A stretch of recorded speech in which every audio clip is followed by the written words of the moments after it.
Lance Armstrong, Pete Rose, Colin Kaepernick. What's the one thing these three have in common? Well, it's that moment when the world flips on you. One day, you're in. I mean, you may even be at the top of your game, like no one can touch you. And the next, well, silence. No more lights, no more cheers, your career is over.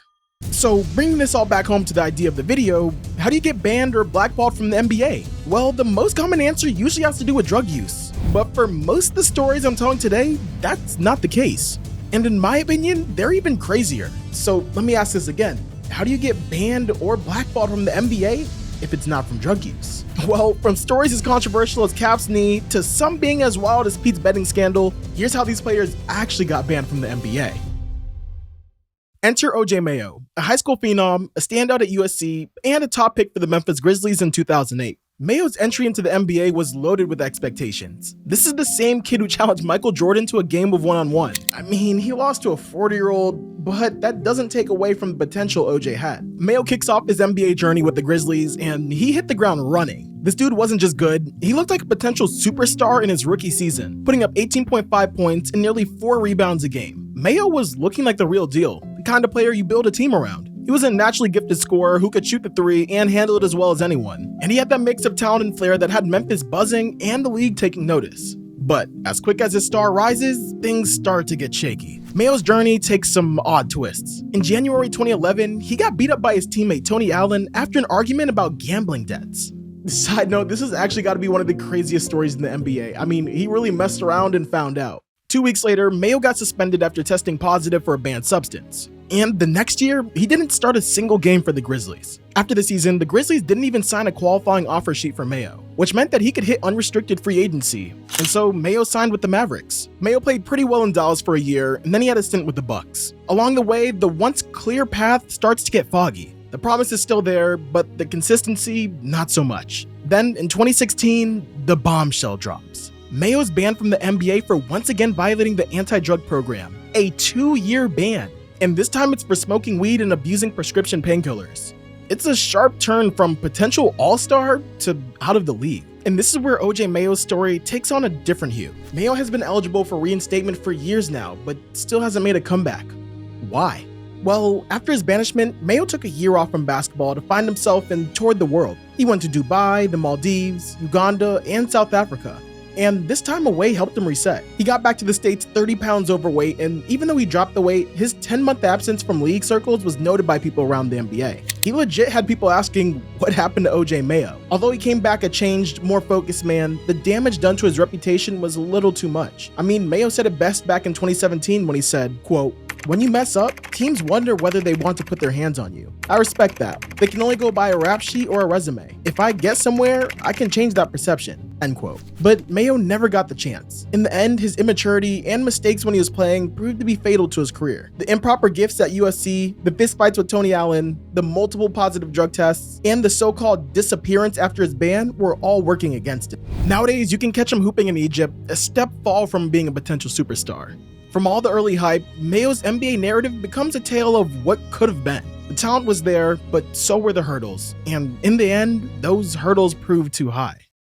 Let's talk about the enigma that is Mark Jackson. Jackson is your classic triple threat, a great player, a terrific broadcaster, and a coach who laid the foundation for a dynasty. But now it seems like he's on the outside looking in. As a player, Mark Jackson was a straight hooper. The 1988 Rookie of the Year and one-time All-Star in '89, Jackson was one of the best pure point guards this game has ever seen. I mean, he averaged 8 assists per game in his 17-year NBA career, ranking 6th in all-time assists. Following his NBA career, Jackson turned heads as an announcer. I mean, he gave us so many iconic moments like this one. I'm shocked you downplayed Savannah. He said she was all city. James again from downtown. And I'd hit out the park, no question, with all due respect. Despite making noise as a player and a broadcaster, it's his career as a head coach that got him quote-unquote blackballed from the league. So let's start here. In 2011, Mark Jackson took over as head coach for a Golden State Warriors team that had only made the playoffs once in 17 years. Yes, they were that trash. In just 2 years, Jackson took that team from the dumpster to 47 wins and put the ball in the hands of the Splash Brothers, Steph and Clay. The next season, he also made the decision to play Draymond Green over David Lee, a move that led to Dre becoming one of the best defenders of all time. Yet despite winning 51 games in just his 3rd season as a coach, Jackson was let go in 2014. Huh? Steve Kerr was hired, and the rest is history. The Warriors dynasty begins, and Jackson's tenure becomes just a footnote in history. But there's an argument that Jackson built the Warriors dynasty. He helped develop the young talent, created their defensive identity, and took a franchise that was in the basement and brought them back to the playoffs for the first time since the We Believe days of Baron Davis and Steven Jackson. So why was he let go? And why hasn't he gotten another job since? Well, that's where things get real. In the NBA, coaching isn't just about X's and O's. It's also about fitting into the culture and playing the politics. Some say Jackson's strong religious beliefs and vocal nature might have rubbed folks the wrong way. There were rumors that Jackson was forcing his beliefs on players and members of the organizations. In 2017, Marcus Thompson's book Golden: The Miraculous Rise of Stephen Curry even stated that Jackson wanted Curry to participate in a spiritual healing ceremony at Jackson's church for his ongoing ankle injuries. Others point to strained relationships with the Warriors organization, and in 2014, Zach Lowe reported that the environment on the team was toxic. Among other things, Lowe said that Jackson was playing head games with Festus Ezeli and made a show of firing 2 assistant coaches, Darren Erman and Brian Scalabrine. But I really think Warriors owner Joe Lacob said it best when he said, quote, "Part of it was that he couldn't get along with anybody else in the organization." And look, he did a great job, and I'll always compliment him in many respects, but you can't have 200 people in the organization not like you, end quote. Even if the relationships were strained, you can't really argue with the results. I mean, just listen to what Mark Jackson had to say. Right. So you could, if you wanted, you could say, well, I can't coach a championship team. And I think you're wrong. Right. But there's no evidence to show that. Right. But you can't tell me that I can't play a part in turning a team that historically made the playoffs one time in 19 years. And we've seen teams that in that position and worse, and some hovering around that situation. I'm comfortable and confident in what I was able to do in playing a small part in changing the culture. Mark Jackson's story in the league is one of talent, success, and controversial exits. As a player, he for sure left his mark. As a broadcaster, he gave us unbelievable moments. And as a coach, he helped lay the foundation for a championship empire. But his absence from the sideline is a complex part of his legacy. It's a reminder that the NBA isn't always a meritocracy, and your fate isn't always in your hands. Maybe the most complex case on this list is the case of Enes Kanter Freedom. His story has so many layers that we can peel back. Enes was doing more than hooping. He was popping off at the mouth, and trust me, it was popcorn worthy. In the league, Enes was like the reliable Netflix series, always good for some solid entertainment. He could crash the boards with the best of them and was a scoring machine in the paint. But when it came to playing defense, let's just say if playing defense kept you out of jail, there would be no freedom. With the league shifting its focus towards athletic, switchable stretch bigs, Enes found himself facing an uphill battle to stay relevant on the court.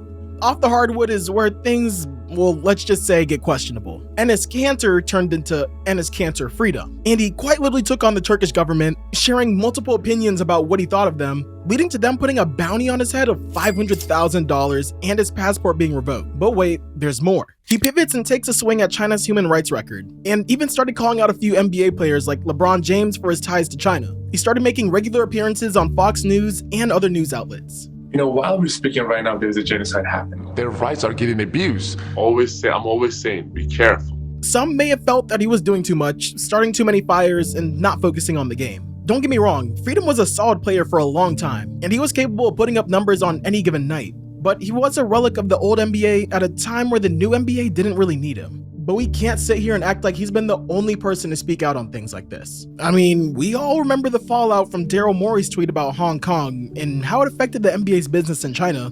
You know, the time there was almost an international incident because teams were in China at the time, and the league lost between 150 and 200 million in revenue because China stopped their sponsorships and TV coverage of the NBA. Yeah, I can't imagine having an NBA player call out the very same country would do well for business. In 2022, Freedom was traded from the Celtics to the Rockets and then waived. He hasn't played in the league since. And Enes has straight up said that he thinks he was blackballed for speaking out against China, something that Adam Silver outright denied. In fact, the commissioner said, quote, "We spoke directly about his activities this season, and I made it absolutely clear to him that it was completely within his right to speak out on issues that he was passionate about," end quote. So, which one is it? Was Freedom's declining presence in the league just about basketball, or did his outspoken nature, especially on sensitive topics like China, factor into the decision? I mean, did he experience a fallout from being too vocal in a league that's navigating complex international relationships? Or did he just go out like Hassan Whiteside, another big who put up solid numbers but just doesn't fit into today's NBA? The truth is,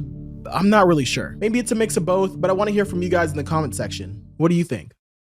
This person shook the foundations of the NBA in the 90s and sparked debates that are still alive today. We're talking about Mahmoud Abdul-Rauf, formerly known as Chris Jackson. On the court, he was a problem, and at the time, the league saw him as a fire starter and a troublemaker for igniting conversations that went far beyond the hardwood. Drafted by the Nuggets, he quickly started turning heads with a mean crossover and some sharpshooting. I mean, dude had handles before we called them handles. And he was a certified bucket. At 6'1", 162 pounds, Mahmoud could give it to you any way you wanted. He could take you off the dribble, get to the charity stripe, and he was taking transition threes. In the 90s. Yeah, you could definitely call him ahead of his time. But all that promise was riddled with challenges, and soon, a suspension that would derail his career. Mahmoud's path took a significant turn during the 95-96 campaign. In the midst of arguably his best season, he decided to take a stand. Or really a seat. Abdul-Rauf was like Colin Kaepernick before Colin Kaepernick, and he sat down during the national anthem. For Mahmoud, who was a devout Muslim, the flag represented more than just a country. He saw it as a symbol of oppression and tyranny, a representation of the struggles and injustice faced by many people of color. By sitting out the anthem, he wasn't just making a personal statement, he was voicing a larger narrative of resistance.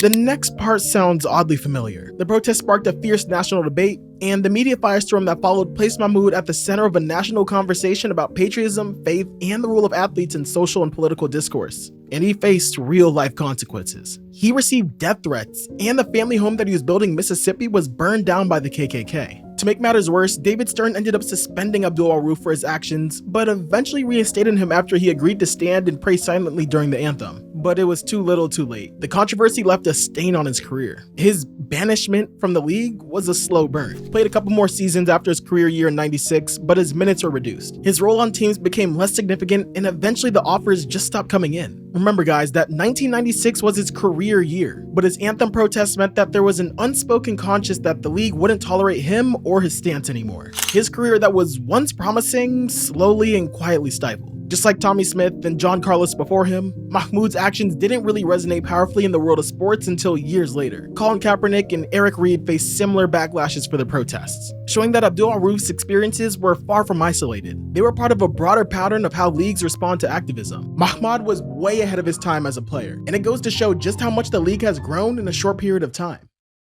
It seems like the league was super conservative in the 90s because the next guy on our list was a champion on the court but still lost his career. Craig Hodges wasn't just a sharpshooter for the Chicago Bulls, he was a sharp thinker, unafraid to speak his mind. And if this video has taught you anything, you already know that there's a price to pay for that. On the court, Hodges was a three-point maestro. His run with the Bulls during their early Jordan-era dominance was nothing short of spectacular. Hodges wasn't just a role player, he was a key cog in the Bulls machine, instrumental in their early success. His performances in the three-point contest are the stuff of legends. I mean, he won 3 straight times, a three-peat, and no one on the Bulls understood the triangle offense like Hodges. Since high school, he had been a protege of Bulls assistant coach Tex Winter, the creator of the triangle. He was a 10-year vet who knew his role and never complained about it. I mean, his knowledge of the system and ability to spread the floor created space for Jordan and Pippen to operate and made him an invaluable asset to Phil Jackson's strategic plans, which helped the Bulls win back-to-back titles with Hodges in 91 and 92. But Hodges' impact wasn't confined to the basketball court. Off it, he was equally impactful, using his platform to advocate for social justice and racial equality. He was vocal about the challenges facing Black communities, unafraid to address issues many shied away from. His outspoken nature on these subjects brought a spotlight not just to him, but to the issues he stood for. You see guys, Hodges was born into this. His mom was a secretary for a civil rights organization, and his first college class was with Dr. Maulana Karenga, the founder of Kwanzaa. And the methods he learned at Long Beach State University were about finding solutions to the conditions that Black people faced. He recognized early just how much power the Black athletes held and was determined to use his platform. In fact, Hodges tried to get the Bulls and the Lakers to boycott Game 1 of the 91 NBA Finals in order to protest the lack of Black ownership in the league. Michael and Magic both shoot him away. One of Hodges' most notable acts of activism came during the Bulls' visit to the White House after the 1991 championship. Hodges chose this moment to make a statement, wearing a dashiki and delivering a letter to President George H.W. Bush, criticizing the administration's lack of attention to the struggles of Black communities. This bold move was praised by some for its courage, but raised eyebrows among NBA executives and some of the public. In the season following his White House statement, Hodges found himself increasingly marginalized. Despite his skills and contributions to the Bulls' success, he was released after the 92 championship season and surprisingly received little interest from other NBA teams. In fact, no one ever called, not even for a tryout. It was a stark example of how an athlete's off-court actions could influence their professional trajectory. When Tex told me that he had called every team in the league about me, and none of them gave me a response back.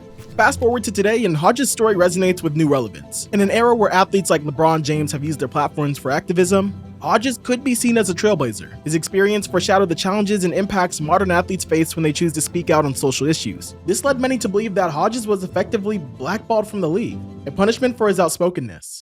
Okay, when I said we're talking about players who got banned, I didn't specify they had to be NBA players. I didn't say I couldn't use 2K players, right? Enter the wild world of Gideon, a YouTuber and prankster that basically became the NBA's class clown by taking his antics courtside. I mean, he even got lined up courtside of the Timberwolves game. He was turning NBA games into his personal TikTok background. The haircut prank is what got the league's attention, but things went from 0 to 100 when he started pulling pranks at the WNBA games. Gideon pulled up courtside to a Minnesota Lynx and Dallas Wings game, which doesn't seem out of the normal, right? Well, things take a turn when a ball goes out of bounds, and instead of giving it back to the ref or the players, well, you can see for yourself. Okay, so number 1, that jumper is broke. And 2, this was just a warm-up for his ultimate prank. Next, he's at the Atlanta Dream and Seattle Storm game. And what does big homie do? He took a nap courtside. Blanket it all. Don't believe me? Just watch. Score foul with a 0. He is nurse. He's really out there catching Z's like it's an afternoon nap spot, not a pro basketball game. But wait, it gets better. Gideon drops a video called "Don't Sleep on the WNBA" and the internet goes crazy. His fans even started spamming the WNBA's official IG with sleeping emojis. It was like watching the Beehive or Swifties go to work, all in the name of laughs and likes. But the NBA wasn't laughing though. They came down on Gideon faster than a LeBron chase down. Before he could even say like and subscribe, he got hit with a ban not just from games, but he's banned from all NBA related events. That might be a brand new 2K badge. See, there's a fine line between LOL and SMH. And while Gideon's pranks might have been in good fun, they may have crossed the line from entertainment to disrespect, especially towards a league that is already fighting for the respect of the public. But let me know in the comments what you guys think. You see, clout is a heck of a drug, and when you take too much, the consequences could be dire. Imagine being one of the best shooters in the world and the second best player on a dynasty, and you get banned from your home arena. Well, that kinda happened, but not really. We've all heard about doppelgangers, but fake Klay Thompson took it to a whole nother level. Not only did this dude look like the Warriors star, he made the resemblance his come up. So let's tell a little story about how intimidation led to a bizarre kind of fame and a really weird NBA ban. It wasn't uncommon to see fake Klay at games or around the Bay Area, posing and taking pictures with fans, but then he took it a little too far. So one day, fake Klay decides to get decked out head to toe in all Warriors drip, and I mean the full uniform, and heads to the Chase Center early for a game, and he goes through the media and team entrance. Somehow, fake Klay is able to get past 5 layers of security, make it all the way to the court, and shoot around for 10 whole minutes before security escorts him out. And he did all of that before Game 5 of the NBA Finals. Let me say this again. People who see Klay Thompson nearly every day thought that this dude was the real Klay. Let him walk to the court and shoot around before an NBA Finals game. It felt like a comedy sketch straight out of Saturday Night Live, except the Warriors didn't find it funny at all. The NBA is all for fans having fun, but they have their limits. When you start impersonating players to the point where it causes confusion, well, that's where they draw the line. Fake Klay's antics, while hilarious, posed a security concern and a breach of protocol. The Warriors looked at what happened and said, no mas. They gave fake Klay a lifetime ban from the Chase Center. In an age where viral fame and social media stunts are part of the sports experience, fake Klay found out quickly that sometimes your love for the game can go a little too far. Hey, I bet the 15 minutes was worth it though. Alright, it's time to go way back to the 60s for this next player. Connie the Hawk Hawkins has a story that's a whirlwind saga that starts with a scandal that had everyone talking. Something that actually could have been a movie, but ended up being real life. See, in the late 50s and early 60s, college basketball got hit with a massive point shaving scheme, as seen here. Games were being fixed and bets were being made. The gambling ring involved 50 players from 27 different colleges. Basically, players were being paid to throw games in order to aid people who were betting on them. It was like something out of a mob movie, except this was real life. In 1960, Hawkins was a high school phenom at the time and was dominating in Brooklyn, and he had borrowed $200 from Jack Molinas, the person at the center of the point shaving scandal. But the money Hawkins borrowed was paid back and accounted for. However, when the scandal broke in 1961, Connie was a freshman at Iowa, and back then, freshmen weren't even allowed to play varsity sports in college. He knew nothing of the point shaving scandal and couldn't have possibly been involved because he had yet to play a single minute for the University of Iowa. Despite the lack of evidence, the implication was more than enough. Connie was expelled from Iowa, banned from every NCAA and NAIA school, and banned from the NBA. Connie played in the American Basketball League and Harlem Globetrotters for a while. But he wasn't about to let that ban slide. He filed a $6 million lawsuit against the NBA, claiming the league unfairly banned him from participating. While his case was playing out in court, Hawkins' lawyer suggested that he play for the newly formed ABA. So with that being said, Connie took his talents to the Pittsburgh Pipers, and he started going crazy. Imagine a player who could have inspired the Jordan logo before Jordan ever laced him up. Well, that was the Hawk in the ABA. He was a super athletic forward who played above the rim, could score in the mid-range, and handle the ball, and make plays. So it wasn't surprising when he won ABA MVP, playoffs MVP, and a chip for the Pipers. Then, in 1969, 8 years after his name got dragged through the mud, a Life magazine article comes out and clears his name from any wrongdoing, opening the door for the Hawk to finally make his NBA debut. And when he did, he hooped like the rent was due. The Hawk made multiple All-Star Game appearances and became a Phoenix Suns legend. He even took Wilt Chamberlain, Elgin Baylor, and Jerry West to 7 games almost single-handedly, averaging 25 points, 14 boards, and 7 dimes. Yeah, like Giannis type numbers. Hawkins' career was cut short due to injuries, but his influence can still be felt in the game today. The Hawks' legacy is complex. There's a lot of questions about unrealized NBA potential and what ifs. I mean, sure, he's a Hall of Famer, but he never got back all those years wasted because some people rushed to judgment. In the end, Connie Hawkins showed grace under pressure, and his talent beat the odds. He may have been banned by the league, but he didn't let the ban define him. It was still messed up though. Roy Tarpley was a menace and could have been one of the greats, but sometimes life doesn't go according to plan. When Tarpley hit the league in 1986, he immediately started turning heads. We're talking about a 6'11" powerhouse with the agility of a guard. He had a nice rookie year for the Mavericks, but year number 2 is what really puts him on the map. Tarpley puts up 13.5 points and nearly 12 boards per game for a pretty stacked Mavericks team. I mean, he was a double-double machine, off the bench. Needless to say, Tarpley took home the NBA Sixth Man of the Year award in just his second season. And at the time, he was the youngest player to ever win that award. And it wasn't just the stats. It was his presence on the court, dominating the glass, intimidating defense, and versatile scoring. He had the kind of all-around game that made everyone think that he'd be the Mavs franchise player for years. And why wouldn't they think that? He helped take the team to new heights, including a run to the Western Conference Finals that year. Despite not starting a game in that run, he averaged 18 points and 13 boards in the playoffs. Keep in mind, this guy is in his second year and he's stepping up when it matters most. But as Tarpley's star was rising, so were his struggles. He found himself grappling with substance abuse, a battle that proved to be his toughest opponent. The NBA has strict policies on drug use, and Tarpley found himself on the wrong side of the rules. By 1991, he had been suspended 3 times for violating the league's drug use policies, and the NBA banned him. Tarpley was then reinstated in 1994. He tried to reclaim his spot in the league and even showed glimpses of that dominant player that everyone remembered. That season, he put up 12.6 points and 8 boards per game in just 24 minutes. But the cycle of substance abuse and suspensions were relentless. It just wasn't about hoops anymore, it was about a man trying to find his way back, both in life and on the court. The NBA supports players' rehabilitation, but even the league has its limits. In December of '95, the once promising Roy Tarpley was permanently banned from the NBA. Permanently. He kept playing until 2006, spending time in Greece, Russia, China, and even the G League. But his banishment effectively ended a career that had Hall of Fame potential. It was a sobering moment, a reminder of the delicate balance between talent and personal demons. In hindsight, Roy Tarpley was a player who had it all: size, skill, and an instinct for the game. But his struggles off the court overshadowed his own accomplishments on it. We've got a big-time player in the NBA, but not one that was on the court. This player is making moves in high-rise offices and calling shots far beyond the court. And who's at the center of this saga? None other than Donald Sterling. Alright, let's rewind and start from the top. Donald Sterling is a big shot real estate mogul who stepped into the NBA world in 1981 after scooping up the San Diego Clippers. He's got deep pockets and dreams of making the Clippers a household name. In 1984, despite the league telling him no, he moved the San Diego Clippers to LA to try to carve out a spot in the city already controlled by the star-studded Lakers. Right from the jump, Sterling's approach to team ownership raised some eyebrows, with decisions that seemed more about the bottom line than basketball success. Let's just say his leadership style was more profit first, team second. He kept the Clippers' payroll low, and the product of the floor was, how can I put this? Trash, garbage, poverty, just straight up boo-boo. Think of Sterling as the worst basketball player you've ever seen. Can't shoot, he can't pass, he can't dribble. Sometimes it doesn't even feel like you're playing the same sport. Yeah, that's how mismanaged the Clippers were. Over the years, Sterling's tenure is marked by some shady moves. We're talking about everything from questionable management decisions to allegations of racial discrimination from legends like Elgin Baylor, who was the Clippers VP of basketball operations for over 20 years. According to the legend, Sterling said that he wanted the Clippers to be composed of poor black boys from the South and a white head coach? Wow. Just check out what Blake Griffin had to say.